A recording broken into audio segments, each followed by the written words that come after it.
Okay, now, if we want to learn how to really conquer fear, then we can turn to some examples from history. Some of the most fearless, formidable warriors of all were the samurai. So how did they achieve this complete lack of fear? Well, according to legend, there was a technique that the samurai would practice right before battle in order to eliminate their fear. To do this, they would vividly imagine every possible way that they could be killed. That's a little weird.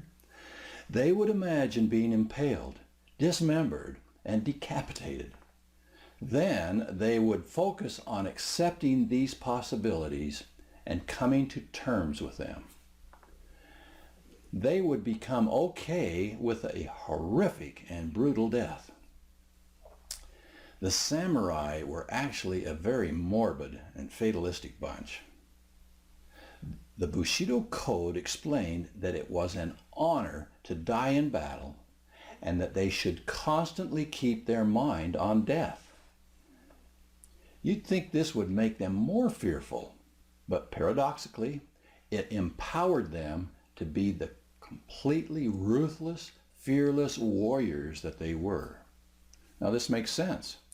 If you fear death, then you will fear life.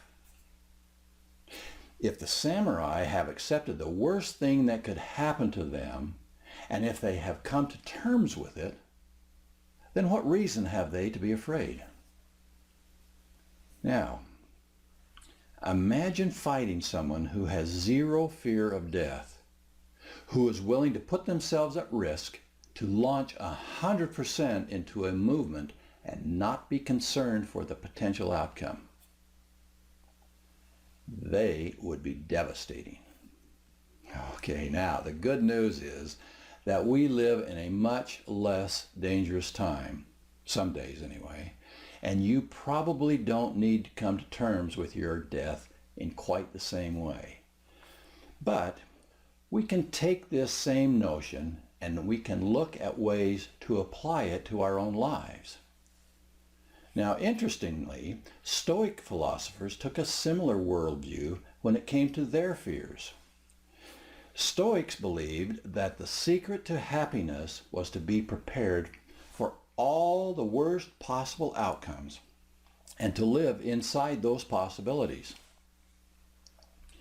They thought that blind optimism was one of the quickest ways to leave yourself miserable and disappointed.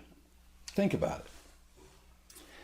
If you constantly expect the worst and get the best, then you are going to find yourself feeling either pleasantly surprised or getting what you expect.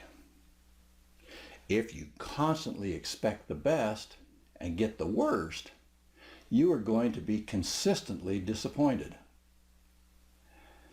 If you accept the negative things that happen and you've prepared for them, then there is no reason not to take chances and risks.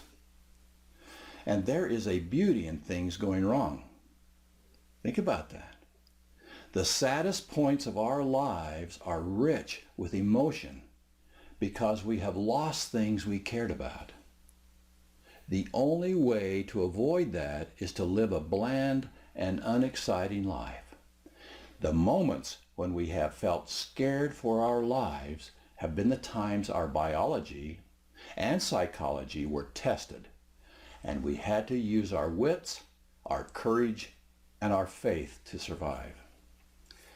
The Stoics pointed out that the times we are most likely to curse the heavens are the times that we are shocked. For instance, you don't swear when it starts to rain. This is a normal occurrence and something we anticipate.